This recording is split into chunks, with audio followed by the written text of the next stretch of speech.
Está en nuestros estudios el presidente del Consejo de Ministros, César Villanueva. Bienvenido. Bienvenido tú también a esta conversación. Vamos a tener un diálogo. Primero dígame usted hasta qué hora tiene tiempo para ver a qué hora lo liberamos de este secuestro, hasta las 7. No tanto, 30 minutos está bien.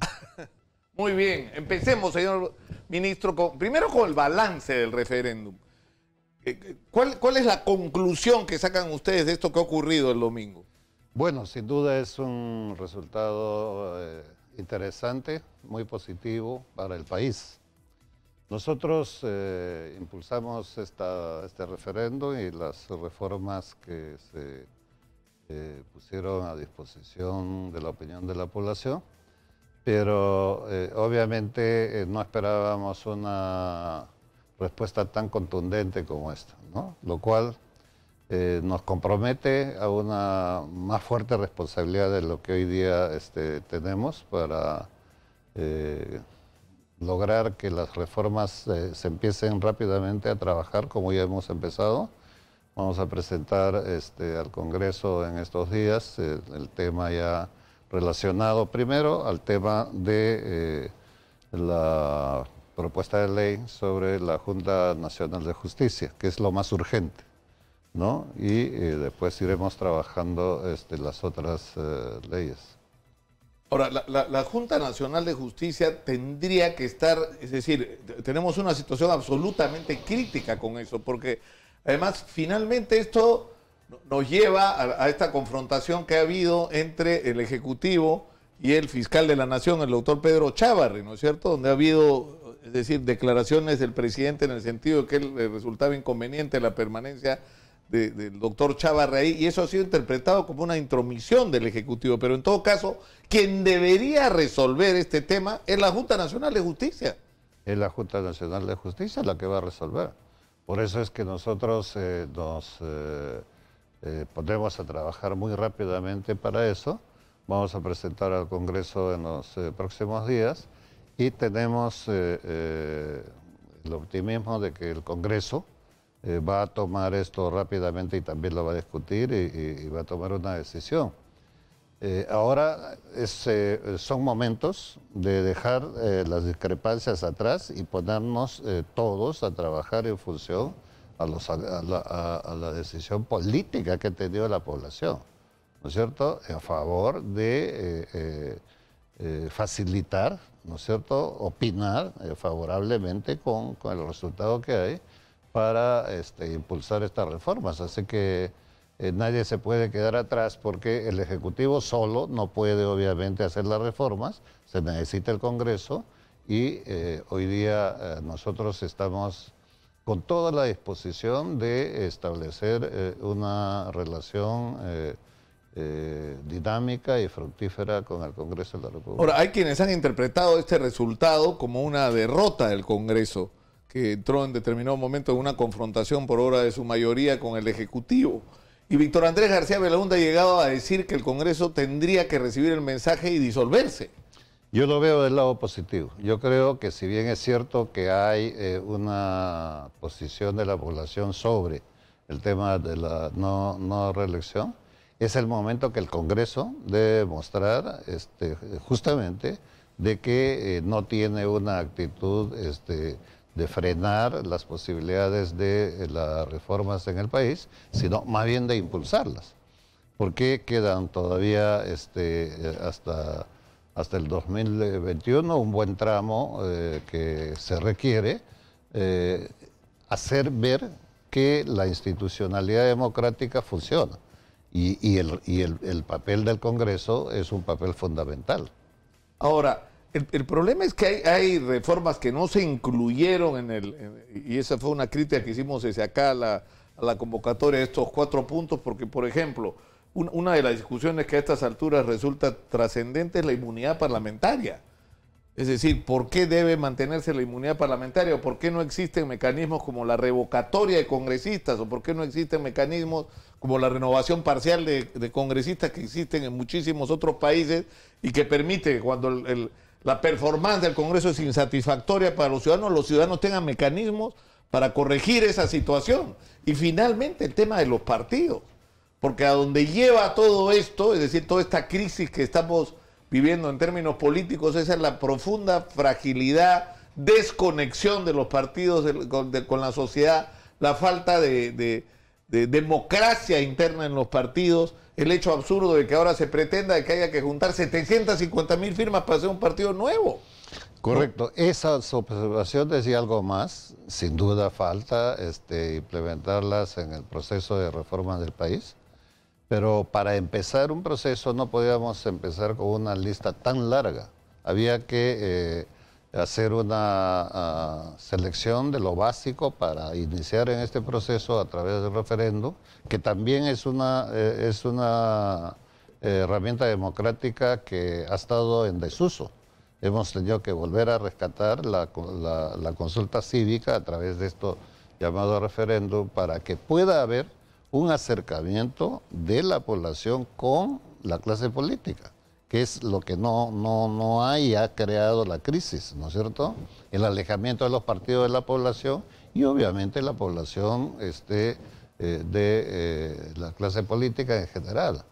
De tal manera de que hoy día es una muy buena oportunidad para que este reencuentro vuelva a generar que el aspecto político es fundamental en las decisiones del país, como que lo es, ¿no es cierto? Entonces, la población no ha rechazado el hecho de un legislativo, que es bien importante.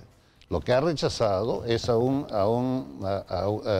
Congreso actual, a congresistas actuales, que obviamente quizás por el sobrepoder que han tenido para tomar decisiones, por el desgano en mirar el país, han cometido una serie de errores que ha hecho esta diferencia o ha puesto al Congreso en una situación complicada frente a la población. Sin embargo, las señales que llegan del Congreso no son precisamente de diálogo, ¿no? Es decir, Alan García se ha autodeclarado perseguido político y está insistiendo con eso, con el tema de que esa bendita camioneta que había en los alrededores de su residencia tenía por objeto intervenir su teléfono y que están llevando esto al extremo de que incluso pretenderían plantear un voto de censura contra el ministro del Interior, Carlos Morán. ¿Qué van a hacer ustedes si plantean, y si lo Fujimori, porque bueno, el APRA son pues 4 o 5 votos, ¿no es cierto? No tienen ninguna capacidad de decidir nada en el Congreso si no reciben el respaldo de los fujimoristas. Bueno, más allá de la posición del expresidente García sobre decir que acá hay chuponeo, que no lo hay, ¿no? Yo quiero descartar plenamente de que el gobierno no está chuponeando a nadie, menos al señor García, porque el señor García tiene un proceso administrativo judicial que tiene que continuarlo con un proceso en la que está de investigación con el Ministerio Público. Políticamente nosotros no estamos interfiriendo en nada absolutamente, pero es una opinión de él. Pero en lo central sí es un escenario complejo políticamente, porque tú tienes, sin duda alguna, un Congreso cuestionado, ¿no es cierto?, con problemas internos en cada una de las organizaciones políticas. Pero eso es el Congreso que tenemos. Hay que remontar esa situación para seguir fortaleciendo el tema democrático. Porque en estos momentos, ¿qué te queda?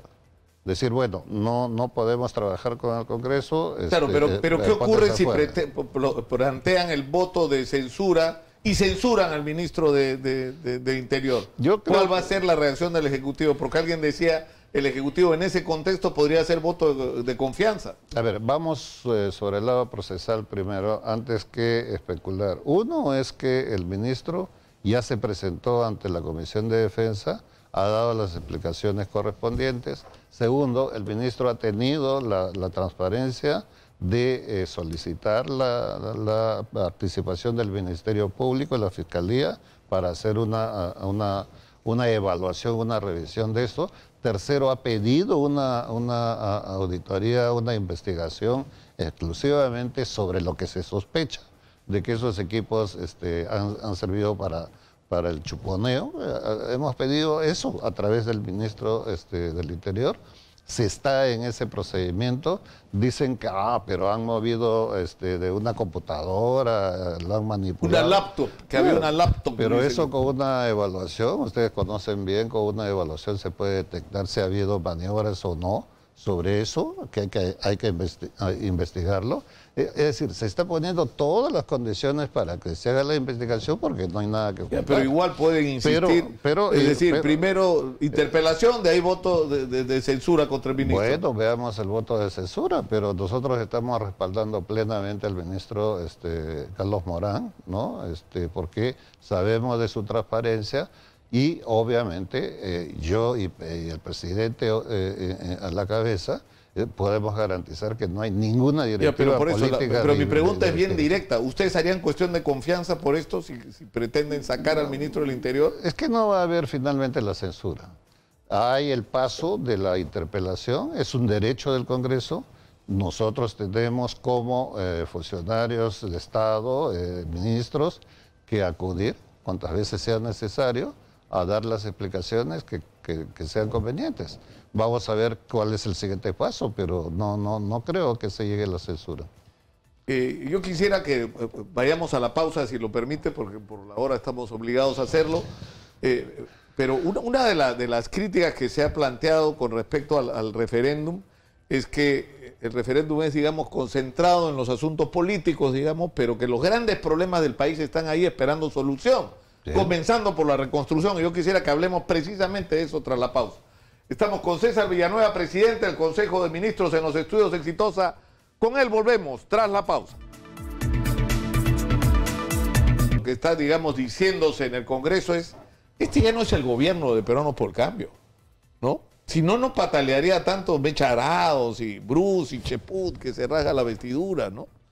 Nosotros con el presidente Vizcarra tomamos una etapa desde su ascenso, hemos marcado claramente los puntos de gobierno que vamos a hacer hasta el último día de este periodo de gobierno y eso es lo que estamos siguiendo. Entonces, si ahí hay coincidencias o no de aquello que antes se preparó, no lo sé, porque nosotros hemos puesto un plan de desarrollo, una propuesta política, y eso es lo que estamos siguiendo escrupulosamente. Ahora, ha habido, en determinado momento, cuando el presidente recién se instala, Martín Vizcarra, una de las críticas más severas que hace tiene que ver con el proceso de reconstrucción. Y él dice que a esta velocidad necesitaríamos 20 años para cumplir y ejecutar el presupuesto. Sin embargo, no es mucho lo que se ha avanzado desde entonces, y es más, se ha introducido una controversia que le hemos planteado acá. Nosotros hemos denunciado que por lo menos en 3 obras, y no pequeñas obras, sino obras cuyos presupuestos superan en un caso los 200 y en otro los 400 millones de soles, quienes han ganado las licitaciones son empresas ligadas al Club de la Construcción. Es decir, que por un lado se está procesando a ejecutivos y directivos de constructoras por estar metidos en la corrupción y por otro lado le estamos dando obras. A ver, sobre lo primero, en lo primero nosotros hemos tenido que rehacer la estructura orgánica de lo que ha sido la Autoridad de Reconstrucción con Cambios, porque era un esquema, efectivamente, como lo señala el presidente Vizcarra, bastante pesado, o sea, muy pesado como para tomar decisiones de emergencia. Ahora nosotros ya hemos cambiado eso, nos ha costado un tiempo, pero tuvimos en eso, hay que reconocer, el apoyo del Congreso rápidamente para que estos cambios se den. Y con esos cambios lo que hemos bajado los tiempos es notable, porque entre abrir una evaluación de un proyecto al periodo de dar por inicio, más o menos tiene un plazo no mayor de 60 a 70 días, que eso es bastante en una administración pública. Lo segundo que tú señalas es que no hay sanciones. No hay sanciones que impidan a empresas a participar en las licitaciones. Mientras no haya sanciones, es imposible el hecho de negarlas, porque tú estarías ahí sí. O sea que no se puede impedir que estas empresas participen en los procesos de licitación. No se puede pedir, en términos generales. Pero en este caso particular de que tú hablas, creo que hablas en relación a una de las carreteras en la que participó la empresa Málaga. Pero Málaga, en dos participó Málaga y en otra Joesa. O sea, y el problema es que en los tres casos ha habido controversia. Es decir, por ejemplo, en las que gana Málaga, en realidad no las gana, pierde la licitación, pero eliminan al primero para que entre Málaga y hay todo un tole ahí sobre si los procedimientos que se han usado para anular al primero. Entonces, ¿cuál es la presunción que te da? Si tú tienes un historial de una empresa que ha llevado a ser procesada como parte del Club de la Construcción, ¿por qué no puedes presumir que sigue actuando con los mismos métodos? Bueno, tú lo dices muy bien, es una presunción, pero esa presunción nosotros la hemos evaluado escrupulosamente, jurídicamente, técnicamente, y el resultado que da a través de esta licitación con transportes es correcta. No hay ahí una anomalía. O sea, ¿qué es lo que dicen ustedes? Mientras el Ministerio Público, el Poder Judicial no planteen algún tipo de impedimento, así es. No se puede hacer nada. No se puede hacer. Entonces, da la impresión que como ha sido cuestionada la empresa, ¿no es cierto? Oye, ¿por qué lo toman? Ahora, otra crítica que se ha hecho, que la tuvimos también acá, con respecto a la reconstrucción, es, por ejemplo, en la descolmatación del río Piura, donde resulta que hay un consorcio que gana la licitación, pero el consorcio contrata a una segunda empresa para que haga la obra, y esa segunda empresa contrata a un montón de pequeñas empresas que son las que hacen, y encima no les paga. Entonces, cuando van a reclamar a la Contraloría dice, no, señores, ustedes no han contratado con el Estado, nosotros hemos contratado con el consorcio, pero ¿cómo se ha permitido que ocurra una cosa de esa naturaleza? Porque además ahí tiene que haber aumento de precio, porque si uno gana la licitación y usa un segundo usa un tercero, cada uno debe cobrar algo en el camino, ¿no es cierto? Sin duda. Y están multiplicando inútilmente el precio, ¿no? Es correcto. Justamente ahí es que se presentan problemas con los subcontratistas, porque el contrato lo tiene quien ganó la licitación, A o B. Ellos, a su vez, tienen dentro del marco las opciones de establecer otros proveedores y hacer alianzas con otros proveedores, porque muy poco o son las empresas que pueden tener una capacidad integral de todo, pero normalmente es una práctica de establecer estos subcontratos, ¿no? Por ejemplo, de maquinaria, por ejemplo, de servicios, etcétera. Cuando hay una falta de pago en una de estas cadenas, no es el Estado. Tiene que ver con quién hace el subcontrato, ¿no? Pero esto, ministro, no nos lleva es obvio que en cualquier obra pública, de frente, tiene que echarle la responsabilidad al gobierno. Pero hay todo un proceso de supervisión, para eso se contratan las supervisiones que corresponden. Claro, pero digamos, en la conclusión de toda esta crisis de corrupción que ha habido, no solamente debe implicar que vayan presos todos aquellos que se ha acreditado que cobraron comisiones ilegales, etcétera, sino una corrección de los procedimientos para que estos hechos no se vuelvan a producir, ¿no es cierto? Esos ajustes que deberían ocurrir, ¿no? Para hacer las cosas de manera diferente, digo. Se van haciendo. Hay cosas que se han ido corrigiendo y que se tienen que seguir mejorando, afinando toda esta estructura administrativa que es compleja.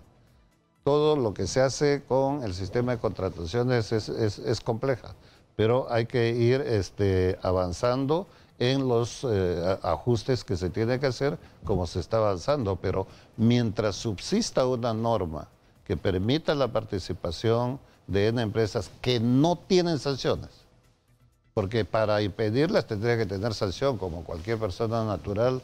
Tú no le puedes juzgar si es que no estás sancionado. Igualito es en el mundo de las contrataciones.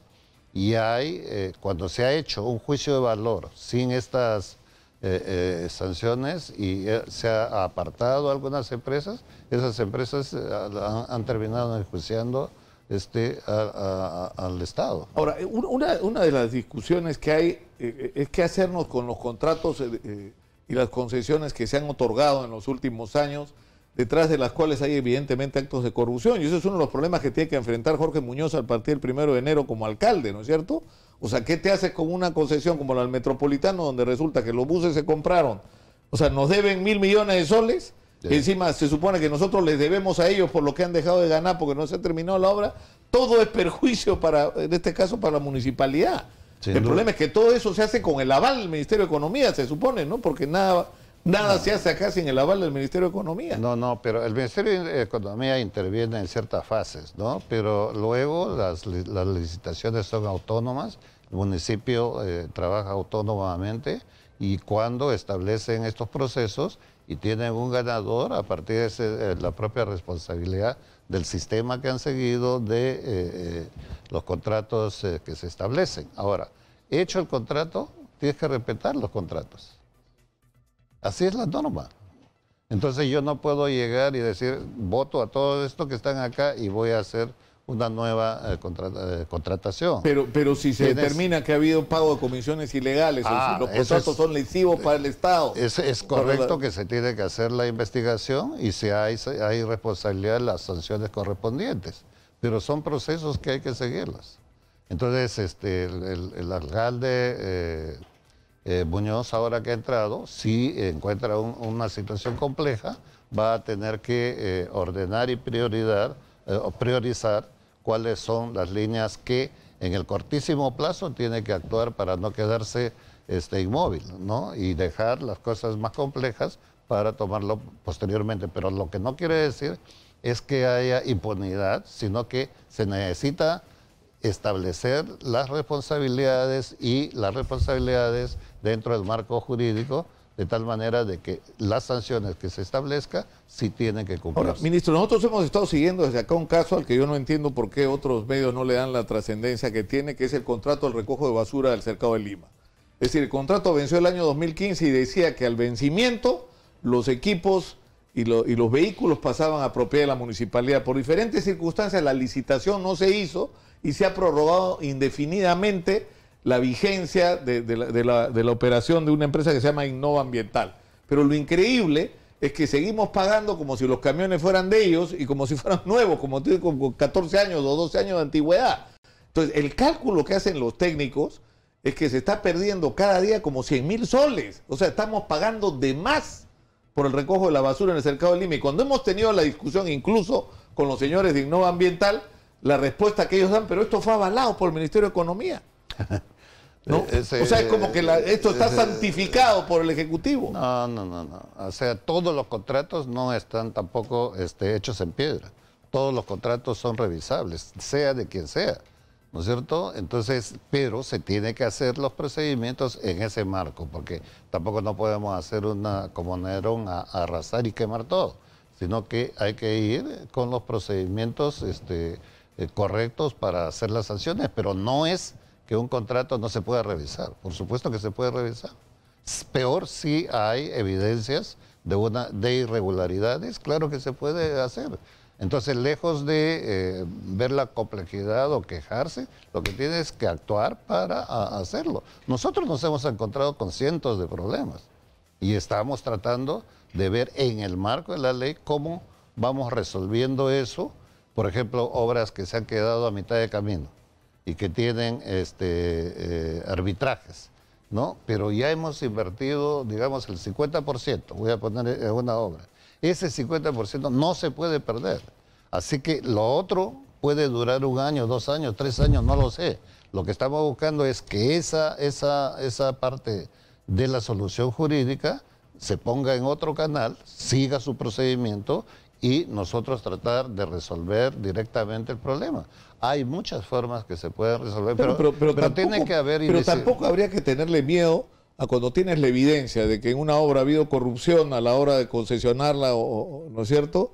O que su construcción es tan perjudicial para el interés público que eso te dé el derecho, por interés público que la ley lo establece, cancelarla. Tampoco habría que tenerle miedo a eso, ¿no es cierto? Pero no hay que tenerle miedo, y se puede, pero tienes que poner en evidencia la situación y tiene que actuar quien es responsable en ese sector. Ahora, hay un tema acá que yo lo he seguido incluso en vivo acá desde el estudio con respecto a una situación que resulta absolutamente paradójica. Hemos crecido como país de una manera extraordinaria, estamos orgullosos de nuestros índices de crecimiento, pero por el otro lado tenemos un país con índices de anemia en algunas zonas del país africano. Yeah. Tenemos un déficit de infraestructura educativa de 100.000 millones de soles, lo ha dicho acá el ministro de Educación. Nos faltan 28, 29 mil profesionales en el sector salud, sin contar lo que hay que meter en... O sea, hemos perdido como 30 años. Así es. ¿No? Entonces, el problema es que evidentemente con lo que tenemos, o sea, no nos va a alcanzar. O sea, ¿cómo vamos a resolver ese hueco? La única manera, según algunos, es replantear el modelo que inauguró Fujimori de contratos, ¿no es cierto?, de relacionarse con la explotación de nuestros recursos, cómo se otorgaron las concesiones para lo que finalmente es nuestra principal riqueza, por ejemplo, la minera, ¿no? El Estado es un aparato muy complejo y desafortunadamente lo que tú dices es correcto, se ha venido acumulando. Primero, es un esquema económico más de extracción, ¿no?, que de diversificación productiva y económica, primera cosa. Lo segundo es que se ha ido potenciando más lo económico y dejando brechas sociales, ¿no?, de lado. Y eso tiene que ver con la educación, tiene que ver con salud, tiene que ver con estos factores de la anemia, de la desnutrición. Y obviamente hay que recambiar eso, hay que buscar un esquema de desarrollo diferente como lo estamos tratando de buscar nosotros.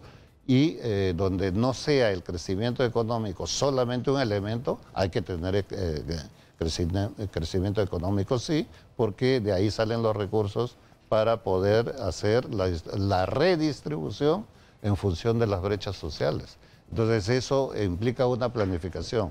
En este país la planificación ha sido una mala palabra, un absurdo, porque tú planificas hasta en tu hogar. Tú dices, gano 5.000 soles, con estos 5.000 soles, ¿cómo me organizo para mantener? Esa es una manera de planificación.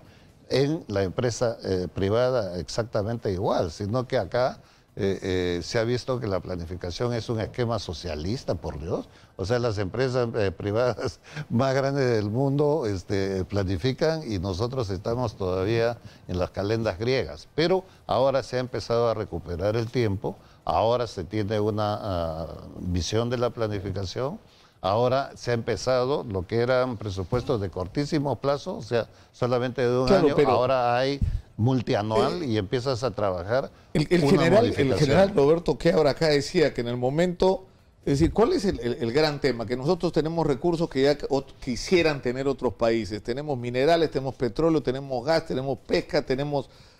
historia, tenemos arqueología, tenemos un potencial turístico extraordinario. La pregunta es cómo explotamos esos recursos. ¿Cuál es nuestra estrategia de explotación de esos recursos para traer gente que trae dinero, tecnología y que esa explotación se beneficie la inmensa mayoría de los peruanos y resolvamos nuestros problemas? Bueno, eso no ha funcionado. Eso no ha funcionado porque hemos explotado nuestros recursos. Hay gente que ha ganado mucho dinero, por ahí ha chorreado, ¿no es cierto? Pero los grandes problemas del país siguen sin resolverse. Entonces, evidentemente hay un ajuste que hay que hacer a esto. O sea, Quiabra decía, en el momento en que firmamos los contratos, éramos un país apestado. Perro muertero que no pagaba sus cuentas y encima agobiado por el terrorismo. Ya pasaron 25 años, ya es otro país ¿no? Sí, pero se sigue con el mismo esquema de gerencia de Estado. Por ejemplo, de lo que tú dices. Tenemos mucha riqueza en el subsuelo y mucha pobreza en la superficie. ¿Cómo sacamos eso? Se está sacando. Hay concesiones mineras que se dan, pero los instrumentos de redistribución de los beneficios que sale eso es lo que hay que modificar. Nosotros estamos modificando, por ejemplo, el tema de la redistribución del canon. El canon es un instrumento, ¿no es cierto?, que es el repago, digamos, de los beneficios que las empresas mineras dan para generar desarrollo en el país. Y particularmente en las regiones de donde se extrae este mineral. Pero el esquema está hecho de tal manera que hay una centralización, que esos recursos primero vienen al nivel central y después de acá se empieza a distribuir. Y cuando eso sucede, ya no se distribuye adecuadamente. Llega, como se dice, garúa o sequía al final de la comunidad, que es la que primera es el primer escalón que debiera recibir estos beneficios. Porque si ellos reciben estos beneficios primero, tendría mejores escuelas, mejores carreteras, mejores servicios de salud, etcétera, y va ascendiendo. Pero acá es al revés. Entonces, todos esos elementos propios de un esquema absolutamente centralista durante décadas en este país, nosotros estamos reconstruyéndolo. Pero como es un aparato grande, hay que reconstruirlo progresivamente. Pero ministro, por ejemplo, para terminar, cuando se arman los gobiernos locales, los gobiernos regionales, ese es el esquema que hay que seguir. Pero en ese esquema también necesitas gente transparente, gente idónea, gente con condiciones de gerenciar por lo menos su propio pequeño territorio. Y a veces chocamos con una realidad diferente. Pero entonces, por eso, ¿tenemos que cancelar el tema de la descentralización? No, tenemos que mejorar. ¿Y cómo vamos a mejorar? Siguiendo la asistencia técnica que se debe dar a esos territorios con su gente, con sus autoridades, en vez de entender la descentralización, de ir desde el Estado central a reemplazarlos, que es el esquema que se ha entendido de una manera diferente. Claro, pero por ejemplo, lo que ocurre que termina siendo una paradoja, que es en Las Bambas, luego de mucho esfuerzo se logran acuerdos, se hacen como 17, 18 compromisos, los compromisos no se cumplen, de ahí venden la concesionaria a otro, deciden cambiar el proyecto, no le consultan a la gente protesta y ahora están amenazados los dirigentes de 30 años a la cárcel, además denunciados por procurador público, por procurador del Estado. Pero, o sea, es una situación que no debería ocurrir, o sea, porque la imagen es esta, tienes el recurso para explotar ahí y el Estado aparece abrazado del empresario inversionista en contra de la gente que vive encima de donde está el recurso multimillonario. Sí, cuando debería ser al revés, es decir, el Estado abrazado de la gente que está ahí negociando cómo vamos a explotar nuestros recursos para beneficio de todos. Así es, el esquema en realidad es un triángulo muy sólido que tiene que ser la población, el Estado en el centro y las empresas. Porque necesitas las empresas para poder sacar estos recursos, ¿no es cierto? Pero necesitas un equilibrio en función a la redistribución de los beneficios. Y eso es lo que no ha sucedido. Entonces, en cuanto conflicto ha habido, tú has tomado las famosas mesas de negociación, has firmado acuerdos, pero esos acuerdos nunca han sido vinculantes con el proceso. No, que el papel queda ahí y la gente empieza a protestar, viene a Lima y terminan bloqueando la carretera y... Por eso, porque no hay un procedimiento, no hay una planificación. Ahora, ministro, yo me pongo de acuerdo contigo en algo acá que implica algún compromiso de recursos, pero si ese compromiso yo no lo articulo, no lo vinculo a la gestión presupuestal, no va a tener presupuesto. Y entonces en el momento que tú no encuentras presupuesto, ¿cómo cumples? ¿Cómo cumples? Recién te das cuenta en ese momento. Cuando te das cuenta es que has ido trabajando de una manera desarticulada, de una manera de improvisaciones, y eso es por falta de una planificación. No es que no se pueda articular y no se pueda planificar. Pero... Ahora, hay algunas preguntas, nos quedan 7 minutos según estoy viendo, 6. Quería preguntarle, hay gente del oficialismo, bueno, oficialismo ya no es, ¿no? O sea, está claro que esto no es el gobierno de Peruanos por el Cambio, pero digamos, la gente o alguna gente de Peruanos por el Cambio está pidiendo la salida de César Villanueva. Sí. Me imagino porque quieren que Meche Arauz, el señor Cheput. Bueno, yo los he escuchado exactamente igual. Violeta, pero... Carlos Bruce. Sí. Carlos Bruce, qué increíble. ¿Me voy en la plancha de Alan García o me voy con PPK? Se fue con PPK y ahora es vocero de PPK. Bueno, sí. Pero no por digo, pero en fin. Es una opinión que tienen ellos. Quien define la salida o no de un ministro, y dentro de ellos la del primer ministro, es el presidente. Puede haber opiniones, oye, déjalo ahí o sácalo ahí. Es el presidente. Entonces el presidente el que decía. Ahora, ha habido una controversia con respecto al tema laboral, ¿no es cierto? A cómo se va a manejar el tema laboral. Hay una presión por parte del mundo empresarial, que además ha habido declaraciones de líderes tan importantes del mundo empresarial como Roque Benavides, que han dicho que hay una especie de persecución empresarial, ¿no? O sea, pero ¿quién está persiguiendo a los empresarios? O sea, el que los estén procesando por estar metidos en corrupción. Sí. pero Ahí lo que quisiera dejar meridianamente claro es, acá en este país, por lo menos del gobierno, no existe persecución ni política ni empresarial. Si hay algún tipo de cuentas a quien dar, es con el ministerio, con el tema judicial. Pero políticamente el gobierno no tiene ninguna acción, ningún pensamiento de perseguir a alguien, por Dios. O sea, si no, no hubiese una separación de poderes, una democracia plena acá en este país, que lo hay, pues, ¿no? o sea, me queda claro entonces que la decisión de si se queda o se va César Villanueva será el presidente Martín Vizcarra y no de Gilbert Violeta y Carlos Bruz. No, pero es natural. Pero todo político sabe que el puesto de un ministro está además permanentemente en la mesa. O sea, tú puedes incluso tener una buena performance, pero sí hay cosas que no armonizan con la línea política.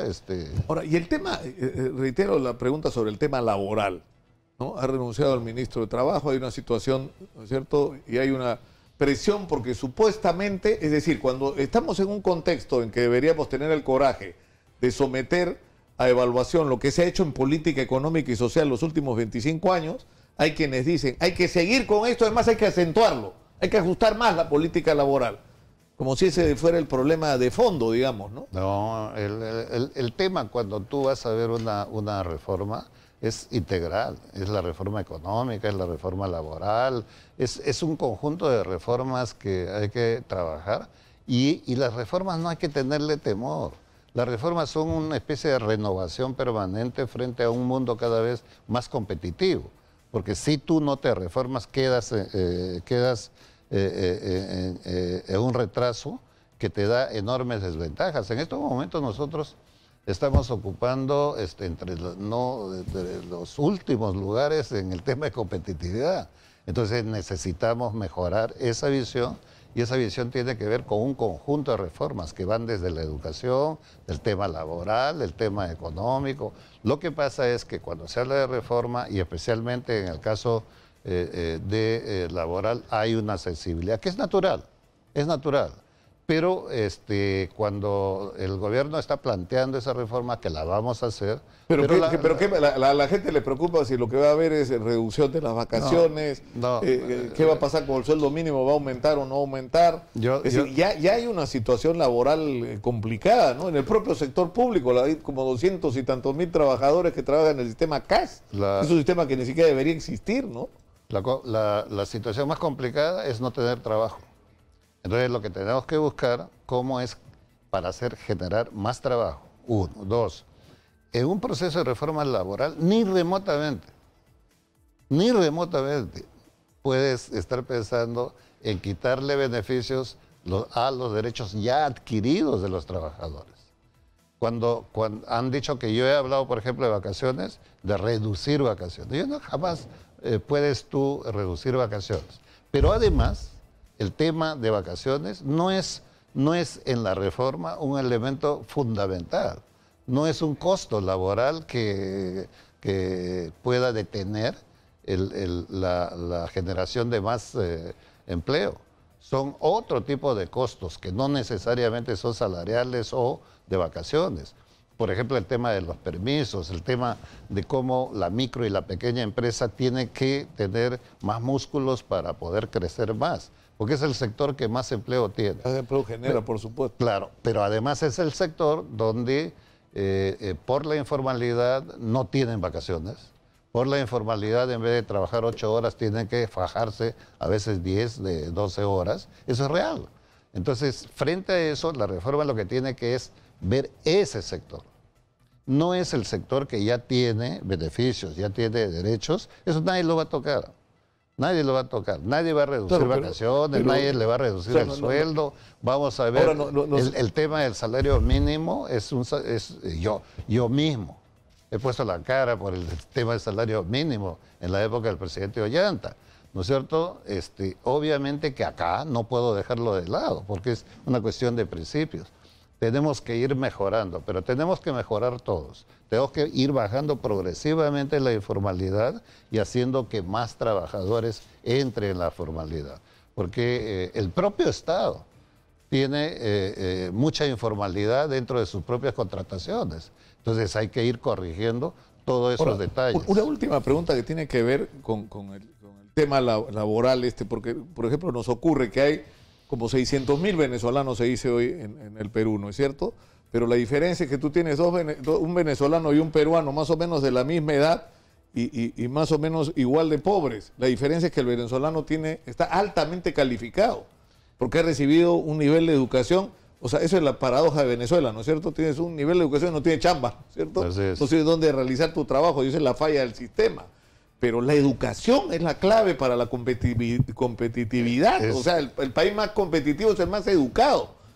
Y estamos jalados en educación. O sea, el ministro ha estado acá diciendo me faltan 100.000 millones de soles para infraestructura. Claro que sí. Y los maestros ganan 3 veces menos de lo que ganaban hace 40 años. Ha habido un retraso en ir cubriendo la brecha en el sector de educación. Tanto en lo que se refiere a infraestructura, que es importante, pero mucho más importante es en la formación y mejor trato salarial progresivamente a los profesores. Sino que siempre se ve el tema de educación, el tema de salario en educación como una cosa compleja, porque obviamente son un poco más de casi 400.000. Entonces, cuando tú aumentas 100 o 200 soles multiplicados por 400.000, a veces cifras impresionantes. Pero, sin embargo, sí nosotros planificamos un conjunto de mejoras y de reformas que se van haciendo progresivamente. Por eso que te digo que nosotros hemos dejado de ser un país, por temor a las reformas, hemos dejado de pasar estas oportunidades. Ahora hay que recuperarlas. Pero hay que recuperarlas con criterio, hay que recuperarlas trabajando juntos, por ejemplo, en el tema laboral. Hay que consultar a los trabajadores, hay que consultar a los empresarios, hay que trabajar en base al acuerdo del Consejo Nacional de Trabajo que junta trabajadores, empresarios y buscar por ahí las salidas de centro. No se trata de privilegios solamente para un lado, para los inversionistas, ni tampoco el privilegio solamente de los trabajadores que detengan la inversión.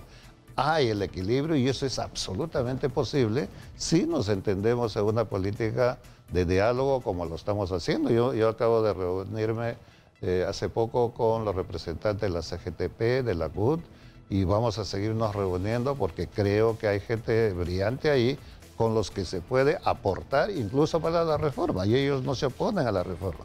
Lo que obviamente cuidan que la reforma no vaya a trastocarle o reducirle los beneficios. Eso está totalmente descontado.